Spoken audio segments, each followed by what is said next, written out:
అందరికీ నమస్కారం. కొత్త కథలోకి స్వాగతం. ఈ కథ పేరు అందం అంటే. రచన కె శైల గారు. ఆంధ్ర భూమిలో 1999లో ప్రచురింపబడింది. చదువుతున్నది దేవి. చూడగానే తప్పకుండా లైక్ చేయండి ఫ్రెండ్స్. అందం అంటే ఏంట్రా విసుగ్గా ప్రశ్నించింది అమ్మ. అసలు నీ దృష్టిలో సౌందర్యానికి నిర్వచనం ఏమిటో చెప్తావా? అమ్మ ప్రశ్నకు సమాధానం ఇవ్వకపోవడంతో ఒకంత కోపంగా అడిగారు నాన్నగారు. ఈసారి కూడా మౌనమే నా జవాబైంది. యారా తిరిగి ఆయన రెట్టించడంతో నాకు తెలియదు నాన్నగారు. నాలో నేను గొణుగుతున్నట్టుగా చెప్పాను. తెలీదా? లేక చెప్పడం ఇష్టం లేదా? ఎన్ని సంబంధాలు చూసినా అమ్మాయి అందంగా లేదని తిరస్కరిస్తున్నావు కదా. నిజమే చెప్తున్నా నాన్నగారు. అందానికి నిర్వచనం ఏమిటో నాకు తెలీదు. ఈసారి కాస్తంత గట్టిగా స్పష్టంగా చెప్పాను. తంతాను వెధవా, పిచ్చి పిచ్చి సమాధానాలు చెప్పావంటే పెళ్లి చేసుకోకుండా ఇలాగే ఉంటానంటావా? నీ ఇష్టం. లేకపోతే 60 ఏళ్ళు వచ్చాక పెళ్ళి షష్ఠిపూర్తి ఏకంగా ఒకేసారి చేసుకుంటాను అని అంటావా? నాకే విధమైన అభ్యంతరమూ లేదు. కానీ నీ ఉద్దేశం ఏమిటో స్పష్టంగా చెప్పి ఏడు. ఒకటా రెండా దాదాపు 25 సంబంధాలు చూశాం. ప్రతిసారి అదే మాట. నిజానికి నా ఆడపిల్లల విషయంలో కూడా నేను ఇంత కష్టపడలేదు తెలుసా. అబ్బబ్బా ఆపుదురు, వాడు ఇప్పుడేగా వచ్చింది, రాగానే మొదలుపెట్టారు అంటూ విసుక్కుంది అమ్మ. నువ్వు మధ్యలో మాట్లాడకు. వాడొచ్చి ఎంతోసేపు కాలేదని నాకు తెలుసు. కానీ విషయం ఎప్పుడు తేల్చుకోకపోతే వాడికి దొరకడని నీకు తెలీదు. వచ్చినప్పటి నుంచి స్నేహితుల్ని కలవాలంటూ ఊరమ్మట ఊరేగుతాడు. ఎప్పుడో అర్ధరాత్రి ఇంటికి చేరతాడు. నేను పొలం వెళ్ళే సమయానికి నిద్ర లేవడు. ఈ లోపల ఆ పెట్టిన లీవ్ కాస్త అయిపోతుంది, వెళ్ళిపోతాడు. పోనీ ఉత్తరాలైనా రాస్తాడు అంటే ఆశ కూడా లేదు. మనం 10 ఉత్తరాలు రాస్తే మన పోరు పడలేక ఒక్క కార్డు, అది కూడా ఆ అమ్మాయి అందంగా లేదు, నాకు నచ్చలేదు అని రాస్తాడు.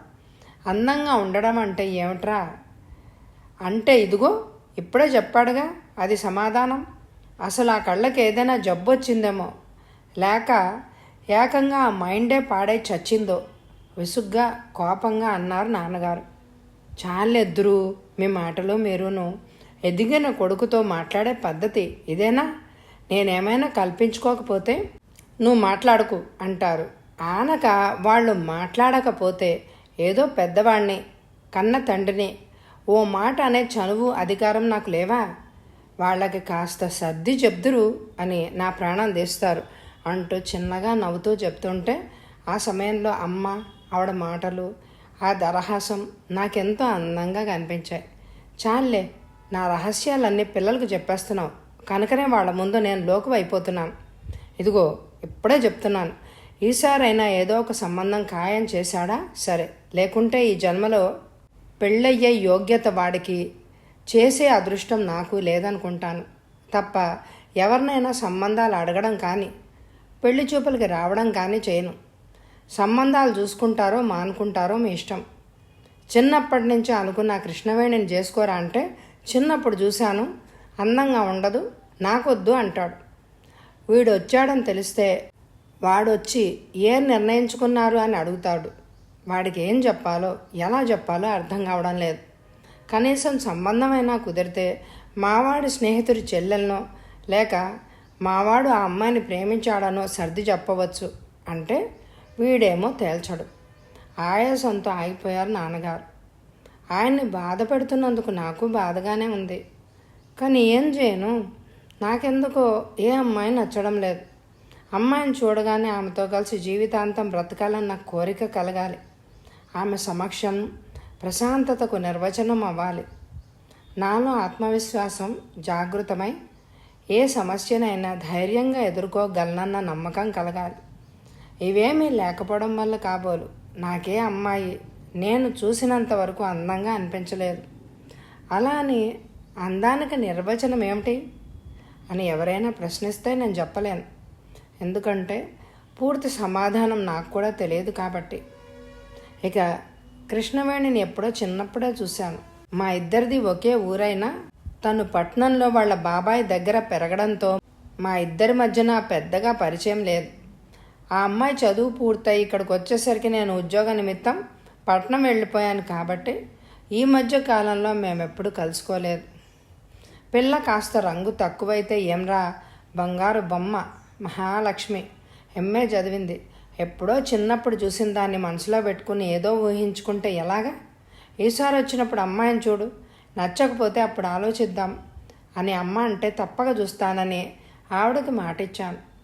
ఇంకా ఏదో అనబోతూ ఉండగా అదృష్టవశాత్తు మా పాలేరు రావడం, అతనితో కలిసి నాన్నగారు బయటికి వెళ్ళడంతో ఆ చర్చకు అంతటితో తెరబడింది. ఊళ్ళోకి రాగానే స్నేహితులందరినీ పలకరించే నేను అందుకు భిన్నంగా ఆ రోజంతా ఇంట్లోనే ఉండిపోయాను. అందుకు ఒక రకంగా మా అన్నయ్య కూతురు కూడా కారణం లేండి.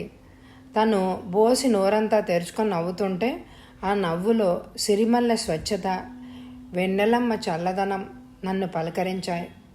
నిజంగా అందానికి నిర్వచనం పసిపాప నిష్కల్మషమైన చిరునవ్వే అని చెప్పాలని కూడా అనిపించింది. ఆ రోజు నాన్నగారు వచ్చేసరికి నన్ను ఇంట్లో చూసి ఆశ్చర్యపోయారు. ఆ రాత్రి అందరం కలిసి భోజనాలకు కూర్చున్నాం. అన్నయ్య, నాన్నగారు కొంతసేపు పొలం విషయాలు మాట్లాడుకున్నారు. మరి కాసేపు ఊరి రాజకీయాల గురించి మాట్లాడుకున్నారు. ఆ తర్వాత సంభాషణ నా ఉద్యోగం వైపు మళ్ళింది.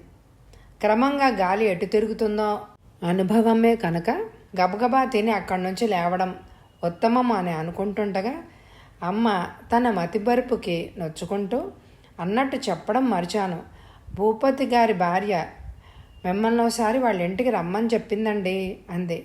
ఎందుకు అన్నారు నాన్న. వాళ్ళ అబ్బాయి ఎవరినో ప్రేమించాట. పెళ్ళంటూ చేసుకుంటే ఆ అమ్మాయినే చేసుకుంటానని భీష్మించుకొని కూర్చున్నట్ట. భూపతి గారేమో నా కంఠంలో ప్రాణం ఉండగా కులాంతర వివాహానికి అంగీకరించరని పట్టుబట్టారట. ఆవిడటు భర్తకు ఇటు కొడుక్కు నచ్చ చెప్పలేక మధ్యలో నలిగిపోతోంది అంది అమ్మ. ఇంతకీ అసలు విషయం ఆవిడ అభిప్రాయం ఏంటి? ఆసక్తిగా అడిగారు నాన్న. ఆవిడ కొడుకునే సమర్థిస్తోంది.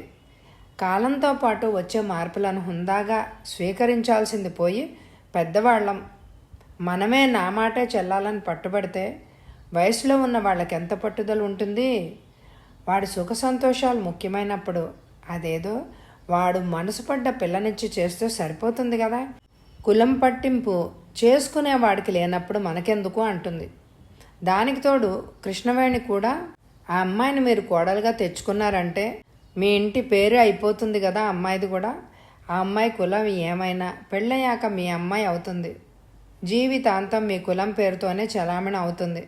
ఇంత చిన్న విషయం కోసం మీ అబ్బాయిని బాధపెట్టి మనస్పర్ధలు తెచ్చుకోవడం దేనికి? రేపు మీ కోపతాపాలు తగ్గి తర్వాత కొడుకు కోడలు ఆహ్వానించారే అనుకుందాం.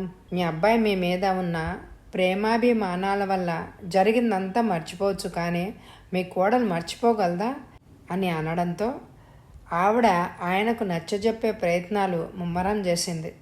ఇదంతా చూసి ఆయనేమో నీ అలసు చూసుకునేవాడు ఇలా తయారయ్యాడు అంటూ ఆవిడ మీద రంకెలు వేస్తున్నట్ట. ఆవిడ వల్ల కాక మిమ్మల్ని ఒకసారి వచ్చి మీ స్నేహితుడిని సమాధానపరచమని చెప్పింది అంటూ అసలు కారణం వివరించింది అమ్మ. నాన్నగారు ఏమీ మాట్లాడకపోవడంతో అన్నయ్య కులాంతర వివాహాలపై మీ అభిప్రాయం ఏమిటి నాన్నగారు అని అడిగాడు. ఏ నీ తమ్ముడేమైనా రాయబారం నడపమన్నాడా?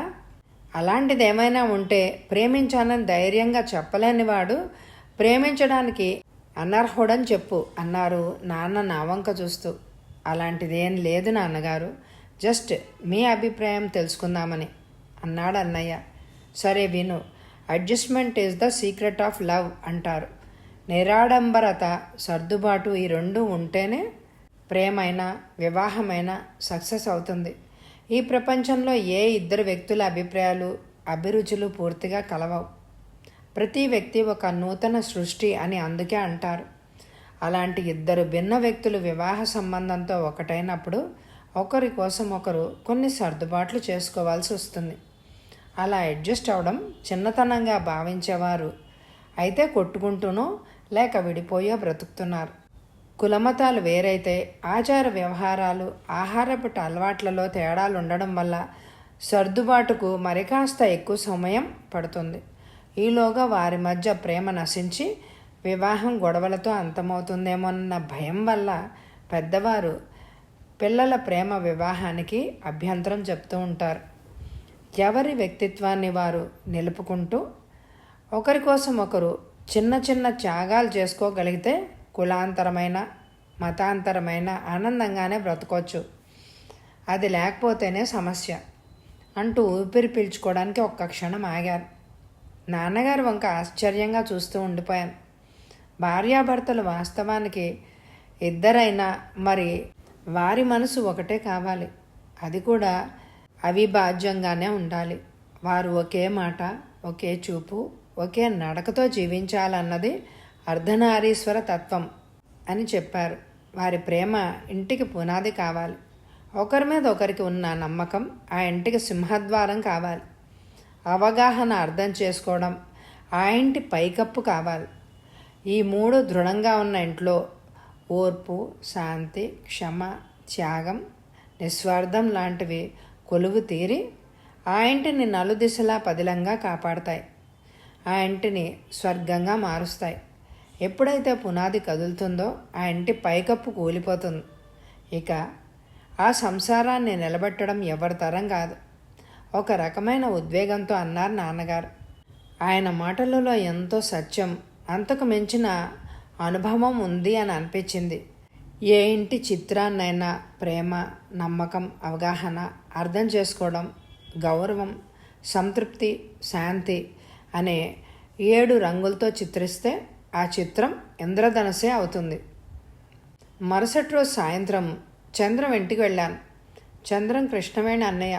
నన్ను చూడగానే చంద్రం అమ్మగారు చిరునవ్వుతో ఆహ్వానించి కుశల ప్రశ్నలు వేశారు. చంద్రం మేడ మీద ఉన్నాడనుకుంటయ్యా అన్నారు ఆవిడ. పిలుస్తానుండు అని లేవబోతుంటే ఆవిడ నుండమని నేనే అటువైపు నడిచాను. చివరి మెట్టు మీద ఉండగా అక్కడేవో మాటలు వినిపిస్తూ ఉండడంతో అందులో నా ప్రశ్న వినపడి ఆగిపోయాను. చెప్పు లలిత, అందమంటే ఏంటి అని అడిగింది ఒక అమ్మాయి. నాకు తెలియదు కృష్ణ అంది లలిత అనబడే అమ్మాయి. దాన్ని బట్టి అక్కడ 2 అమ్మాయిలు ఉన్నారని, ఒకరు లలిత, మరొకరు కృష్ణవేణి అని అర్థమైంది. లలిత ఒక్కసారి సమర్థ రామదాసు తను రాసిన రామాయణాన్ని శిష్యులకి చదివి వినిపిస్తూ ఉంటే హనుమంతుడు కూడా వినడానికి వచ్చాట. హనుమంతుడు అశోకవనానికి వెళ్ళి అక్కడ తెల్లని పూలని చూచెను అని రామదాస్ చదువుతుంటే హనుమంతుడు ప్రత్యక్షమై నేను చూసినవి తెల్లని పూలు కాదు, ఎర్రనివి అన్నట్ట. అందుకు రామదాసు లేదండి, మీరు చూసినవి తెల్లని పూలేనని వాదించాట. దాంతో హనుమంతుల వారి కోపం వచ్చి అక్కడికి స్వయంగా వెళ్ళి చూసింది నేనైతే నాదే అబద్ధమంటావా అన్నట్ట. చివరికి ఇద్దరూ కలిసి శ్రీరామచంద్రుడి దగ్గరికి వెళ్తే ఆయన నవ్వి మీరిద్దరూ చెప్పింది సత్యమే, హనుమంతుని కనులు కోపంతో ఎరిపెక్కడం వల్ల తెల్లని పూలు ఎర్రని పుష్పాలుగా కనిపించాయి అని చెప్పాట. ఇదంతా ఎందుకు చెప్పానో తెలుసా? మనం చూసే దృష్టిని బట్టి అవతలి వస్తువులోని రంగు, అందం గోచరిస్తుంది. యద్భావం తద్భవతి అని అందుకే అంటారు. మన దృష్టి మనసు మీద ఆధారపడి ఉంటుంది. నీ మనసులో నీవే భావాన్ని నాటుతావో దాన్నే నీ కన్నులు చూపిస్తాయి, నీ చెవులు వింటాయి. అంటే నీ ఇంద్రియ నడవడి నీ మనసుకు అనుగుణంగా ఉంటుంది అన్నమాట. అందం అంటే కేవలం తెల్లగా ఉండడమేనా? వ్యక్తిత్వం, సంస్కారం, విచక్షణ, జ్ఞానం లాంటివేమీ అవసరం లేదా? మనిషి గొప్పతనం, అందం నలుపు తెలుపులోనే ఉంటుందా? లలిత, ఆరోగ్యంగా ఉండడమే అసలైన అందం. ఈ శారీరక ఆరోగ్యానికి కూడా కావాల్సింది మానసిక సౌందర్యమే. అసూయ, ద్వేషాలు, కక్షలు, కార్పణ్యాలకు దూరం ఉండి ప్రేమ, ఓర్పు, ఆదరణలను మనసులోకి ఆహ్వానించగలిగిన వారే అందమైన వారు. ఇతరులను ప్రేమగా పలకరించడం, చేతనైతే సహాయం చేయడం, ఎవరి గురించి చెడుగా మాట్లాడకపోవడం, ఇతరులకు ఉందని ఏడవకుండా ఉన్నదాంతో సంతృప్తి పడగలిగిన వారే నా దృష్టిలో అద్భుత సౌందర్యవతులు. కృష్ణవేణి మాటలతో నా కళ్ళ ముందు కమ్ముకున్న మైకపు పొరలు విడిపోయాయి. నాలోని అస్పష్ట భావానికి ఒక రూపం ఏర్పడింది. అన్నిటినీ మించి నాన్నగారు కృష్ణవేణిని నా భార్యగా ఎందుకు నిర్ణయించారో అర్థమైంది. అందం అంటే నిర్వచనం వ్యక్తిత్వం. దీనిలోంచి ఆమె చెప్పినవన్నీ వస్తాయి. వ్యక్తిత్వం లోపించిన అందం మేడిపండు చందమే కదా. నేను కిందకి దిగి వచ్చేసరికి చంద్రం ఎదురయ్యాడు. మధు, నేను మీ ఇంటి నుంచి వస్తున్నాను, నువ్వేమో ఇక్కడున్నావు అంటూ అప్పుడే కిందకు వచ్చిన చెల్లెల్ని చూసి, మధు, మా చెల్లె కృష్ణవేణి అంటూ పరిచయం చేశాడు. చిరునవ్వుతో చేతులు జోడించింది కృష్ణవేణి. కాస్తంత రంగు తక్కువైతే ఏంరా, పిల్ల బంగారు బొమ్మ అన్న అమ్మ మాటలు యథార్థమే. అన్నిటినీ మించి ఆమె చిరునవ్వులో చల్లదనం ఉంది. ఆమె సాన్నిధ్యం ప్రశాంతతకు నెలవనిపించింది. ఇక ఆమె మధుర భాషణం గురించి చెప్పక్కర్లేదుగా. మధు అంటూ వాడేదో చెప్పబోతుంటే, ఇక నుంచి బావగారు అనరా అని వచ్చేస్తూ కృష్ణవేణి వంక చూశాను. ఆమె సిగ్గుతో తల వంచుకుంది. ఇంటికి వచ్చేసరికి హాల్లో అందరూ కూర్చొని మాట్లాడుకుంటున్నారు. భూపతి గారు వాళ్ళ అబ్బాయి ప్రేమను గురించి అంగీకరించారని అమ్మ చెప్తుంటే వెళ్ళి అమ్మ పక్కన కూర్చొని, అమ్మా, మీ ఇష్ట ప్రకారం నాన్నగారి స్నేహితుడు కూతురునే పెళ్లి చేసుకుంటాను అని అన్నాను నెమ్మదిగా. ఏంటి, కృష్ణవేణిని, ఆ నల్లపిల్లను చేసుకుంటావా? ఆశ్చర్యంగా అడిగారు నాన్నగారు. అవునన్నట్టు తలాడించాను.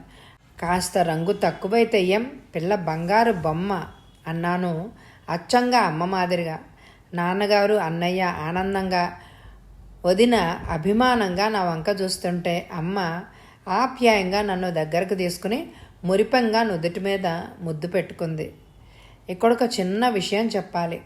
చాలామంది వ్యక్తిని ప్రేమించాను అని అనుకుంటారు, కానీ వ్యక్తిత్వాన్ని ప్రేమించడమే అసలైన ప్రేమ అని తెలుసుకుంటే ఆ ప్రేమలో వైఫల్యమే ఉండదు. కథ సమాప్తం. ఈ కథ మీ అందరికీ నచ్చితే ఎక్కువ లైకులు ఇవ్వండి. ఎండ్ స్క్రీన్లో ప్లేలిస్ట్ పెడతాను, తప్పకుండా ఓపెన్ చేసి చూడండి. ఎవరైనా సబ్స్క్రైబ్ చేసుకోకపోతే తప్పకుండా సబ్స్క్రైబ్ చేసుకోండి. మీరు నా ఛానల్కి సపోర్ట్ చేసి నన్ను ఎంకరేజ్ చేయండి. Thank you very much my dear friends.